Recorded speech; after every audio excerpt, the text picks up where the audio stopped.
Hi guys! Good morning! Welcome back to my channel. Inayos ko ang labahan namin guys kasi magpapa-laundry na naman kami ngayon. Kasi ayan, puno na yung basket guys. O, tingnan nyo. Mga ano to, 1 week namin ng asawa ko na hindi kami nakapag-pa-laundry. So, ayan, puno siya guys. Yung laundry namin. Ito yung bag na lalagyan ko sa labahin namin. Ayan, may pangalan pa ng asawa ko. Ayan, tapos ito nakalabas yung galon ko guys kasi yung laundry, yung next door niya is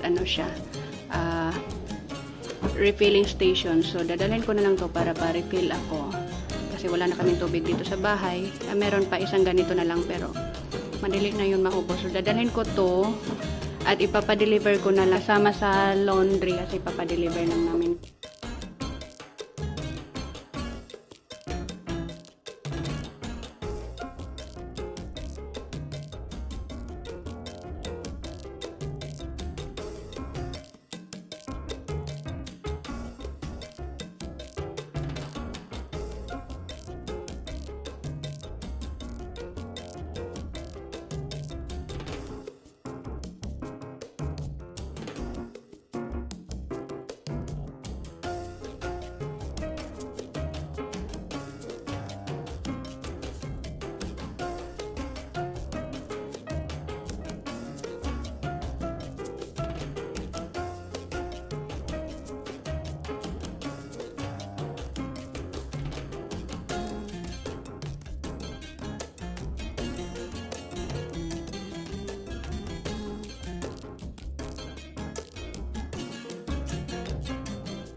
Kain kami ngayon sa labas guys kasi Sunday ngayon at ganyan kami kapag Sunday, daytime, kain sa labas, gala.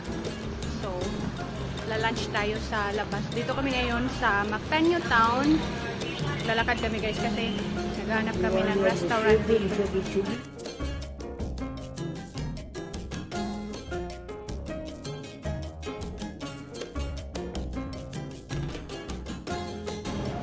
Yan, Korean restaurant guys. KOGI-Q. 450 lang guys. Unlimited rice and drinks. Wow, shrimp. Favorite ko. Yan. Try natin dito. Masarap siguro. Mukhang masarap eh. Since paborito ko ang shrimp, so dito tayo.